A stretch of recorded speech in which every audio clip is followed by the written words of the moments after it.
Very good evening मित्रों। उम्मीद करता हूं कि आप लोग स्वस्थ होंगे, सकुशल होंगे। यूपी टीजीटी पीजीटी 2021 एक 12 विषयों के रिजल्ट जो है माध्यमिक शिक्षा सेवा चयन बोर्ड पीजीटी के 12 विषयों के रिजल्ट जो है वो पहले दे चुका है। कल से उससे संबंधित इंटरव्यू जो है वो शुरू होने जा रही है। वो अभ्यर्थी जो इस इंटरव्यू फेस करने जा रहे हैं, इस इंटरव्यू को देने जा रहे हैं, उनको हमारी तरफ से शुभकामनाएं। Wish you all the best, do your best. मैं अपने पिछले वाले वीडियो में बता चुका हूं कि वहाँ का इंटरव्यू जो है बहुत सामान्य वे में चलता है। आपको बिल्कुल परेशान होने की ज़रूरत नहीं है। जो इंटरव्यू वहाँ फेस कर चुके हैं उनको वो जानते हैं कि इसमें कुछ है नहीं। लेकिन जो नए बच्चे हैं, जो कभी पहली बार इंटरव्यू देने जा रहे हैं, उनको थोड़ी सी वो अपने दुनिया में होंगे। वो तमाम चीज़ें सोच रहे होंगे, क्या पूछेगा क्या नहीं पूछेगा, उनकी धड़कनें बढ़ रही होंगी। तो अभी हमारे समझाने से वो नहीं समझेंगे। जब वो जाएंगे माध्यमिक शिक्षा सेवा चयन बोर्ड पे, वहाँ उनको समझ में आ जाएगा। आधे घंटे में वो खुद जो है उनका ब्लड प्रेशर, हार्ट बीट सब नॉर्मल हो जाएगा और वो सामान्य स्थिति में आ जाएंगे। दोस्तों, जिन विषयों का रिज़ल्ट आना है, 11 विषय अभी शेष हैं, उनका रिज़ल्ट जो है आज या कल में आ जाएगा। तो आप अपने डॉक्यूमेंट्स को और अपने इंटरव्यू पे फोकस करें। कारण कि आपको समय ज़्यादा नहीं मिलेगा। पहले जो है माध्यमिक शिक्षा सेवा चयन बोर्ड रिज़ल्ट निकालने के बाद कम से कम वो 21 दिन का समय देता था। उसके बाद ही इंटरव्यू वो अपना वो लेता था, शुरू करता था। लेकिन अब वो सूचित कर दिया आपको कि अब आपको कम से कम वो 10 ही दिन देगा, इससे अधिक नहीं देगा। इससे अधिक दे सकता है, इससे कम नहीं देगा। यानी 10 दिन में आपका इंटरव्यू जो है वो जो 21 दिन था पहले, उसको अब 10 दिन कर दिया। यानी वो रिज़ल्ट लेने के 10 दिन के बाद आपका इंटरव्यू शुरू कर सकता है।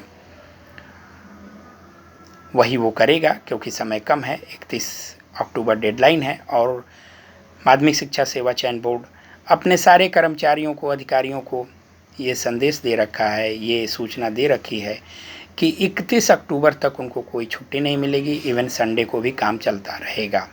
संडे को भी माध्यमिक शिक्षा सेवा चयन बोर्ड खुली रहेगी। दोस्तों, आ जाएं भूगोल पर।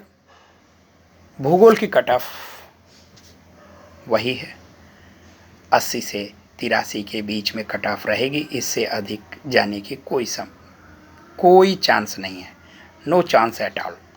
तो जनरल की कट ऑफ जो है वो 80 से 82 83 तक ही रहेगी।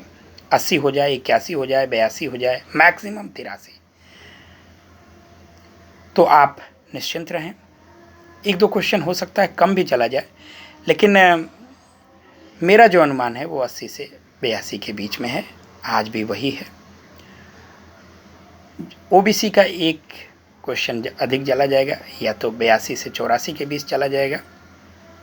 मैं पिछले वाले वीडियो में भी, तमाम वीडियो में ये बता चुका हूँ। मित्रों, भूगोल में 2 क्वेश्चन के आंसर को बदला गया है। एक मुंबई पत्तन और दूसरा मैकिंडर के जगह ग्रिफिथ टेलर को दिया गया है। वो सभी जानते हैं। उसमें 5 प्रश्नों को ये फॉल्स किए हैं। 5 से 6 प्रश्न विवादित थे, जिनको ये निकाले हैं, निष्कासित किए हैं। 6 प्रश्न, 5 प्रश्न को निष्कासित किया गया है, F किया गया है, यानी वो प्रश्न को डिलीट कर दिया गया है। तो वो 5 प्रश्न जो है, 5 से 6 प्रश्न चूँकि हम एग्जैक्ट नहीं बताना चाहते हैं, 5 से 6 प्रश्न ही है जो कि 4 से लेकर 6 के बीच में है। इतने डिलीट किए गए हैं। तो कौन कौन से वो प्रश्न हैं उसको देख लेते हैं जिसकी संभावनाएं अधिक है। जैसे दिनारिक प्रजाति जो है वो कहाँ निवास करती है, उस प्रश्न को संभवतः हटाया गया है। उसके बाद एक तरफ लेखक का नाम था और दूसरी तरफ पुस्तक का नाम था। उसमें पूछा था कि इसमें से कौन सुमेलित नहीं है या ठीक से मेल नहीं खाता है। उस प्रश्न को उसका सी और डी दोनों उत्तर मिल रहा था। ये दोनों जो है जो कि पुस्तक का नाम है, उनके राइटर जैसे आर.ई. डिकिंसन साहब, उनके सम्मुख दिया था प्रॉब्लम्स ऑफ ज्योग्राफी, और ए.सी. दास उनके सम्मुख दिया था द ज्योग्राफी ऑफ ऋग्वैदिक इंडिया। तो ये दोनों प्रश्न जो है वो दोनों आंसर सही हैं, इसलिए इसको माध्यमिक शिक्षा सेवा चयन बोर्ड निष्कासित कर दिया है और रिस्क नहीं लेना चाहता। मैं ऑलरेडी आपको बोला कि वो इस तरह का कोई रिस्क नहीं लेगा, ये दोनों आंसर नहीं दे सकता है, वो विवादित हो जाएगा। तो इसलिए वो किसी भी प्रकार से विवाद से इस समय बचना चाहता है और इसको प्रश्न को निष्कासित कर दिया है। तीसरा प्रश्न जो निष्कासन लायक है वो है संयुक्त राष्ट्र विकास कार्यक्रम प्रतिवेदन 2015। इसमें जो मानव विकास सूचकांक भारत का स्थान जो दिया गया था वो 131वां इसमें उत्तर दिया है, जबकि उस समय 130वां था। तो इस प्रश्न को हो सकता है कि माध्यमिक शिक्षा सेवा चयन बोर्ड निकाल दे, फॉल्स कर दे। अगला क्वेश्चन है, अक्षांश, किस अक्षांश को तापीय भूमध्य रेखा कहा जाता है? ये प्रश्न दिया था, उसका उत्तर डी दिया था, 20 डिग्री उत्तरी। तो ये प्रश्न जो है कई जगह अलग अलग आंसर मिल रहे हैं, कहीं 5 मिल रहा है, कहीं 15 डिग्री उत्तरी मिल रहा है। तो इसको माध्यमिक शिक्षा सेवा चयन बोर्ड ने सोचा कि इसको निकाल देना ही ठीक है, इसको निष्कासित कर सकता है। हमें लग रहा है निष्कासित किया है।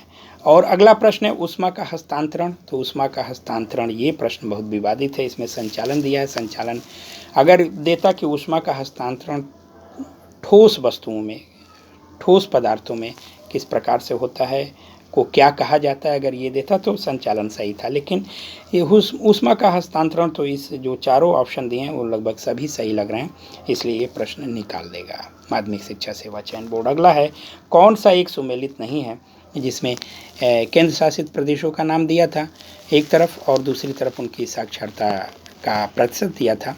उसमें उत्तर डी दे रखा है, डी चंडीगढ़, जो कि वो बिल्कुल जो है उसमें पूछा था कि कौन सुमेलित नहीं है। तो ये उत्तर, ये भी इसमें विवाद हो रहा है और इसको संभावनाएं हैं कि निकाल देगा। इन प्रश्नों को निकालने के बाद और जो आंसर चेंज हुए हैं, अगर आपके 80 से 82 के बीच में हैं तो आप निश्चित रूप से आपका कॉल लेटर इंटरव्यू देने को मिलेगा। तो मेरे ख्याल से, मुझे अपने कट ऑफ पर पूर्ण विश्वास है, ज़्यादा से ज़्यादा 82 से 83 जा सकती है। ओबीसी का एक क्वेश्चन अधिक जा सकता है, यानी 82 से 84 के बीच में ओबीसी का रह सकता है। इससे जो 3-4 प्रश्न ऊपर हैं, और अगर वो इंटरव्यू में 40+ पाते हैं और उनके साथ बीएड वगैरह कोई भी एक वेटेज है, जैसे बीएड का 5 अंक अगर उनको मिल जाता है तो उनका सिलेक्शन पूरी तरह से संभव है। इसी के साथ हम वीडियो बंद करते हैं और ये आशा करते हैं। हाँ, एक और बात मित्रों, मैं आप लोगों से बिल्कुल ये आशा रखता हूँ कि आप लोग मेरे वीडियो को देख करके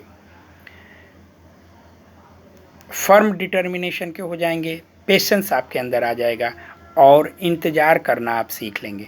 जो भी इन प्रश्नों के बीच में नहीं आएंगे, यानी कट ऑफ के अंदर नहीं आ रहे हैं, 1 या 2 प्रश्न से मिस कर जा रहे हैं अपने इंटरव्यू को, वो बिल्कुल और बिल्कुल न सोचें, कुछ भी निगेटिव पॉइंट्स अपने दिमाग में न लाएं। अगली वैकेंसी आने वाली है, अगर तमाम चीज़ें उल बुलूल चीज़ें आप अगर सोचने लगें तो फिर अगली वैकेंसी भी आप मिस कर जाएंगे। उसमें सीटें अच्छी रहेंगी, क्योंकि ये चुनावी वर्ष है। इसमें पूरी तरह से आप तैयार रहें, सजग रहें, होशियार रहें, घर जाना भूल जाएं। यहीं इलाहाबाद में, लखनऊ में, कानपुर में, दिल्ली, जहाँ भी आप तैयारी कर रहे हैं, अपने जगह पे बरकरार रखें, तैयारी को जारी रखें। समय अगला आपका होगा। नमस्कार, जय हिंद, जय भारत।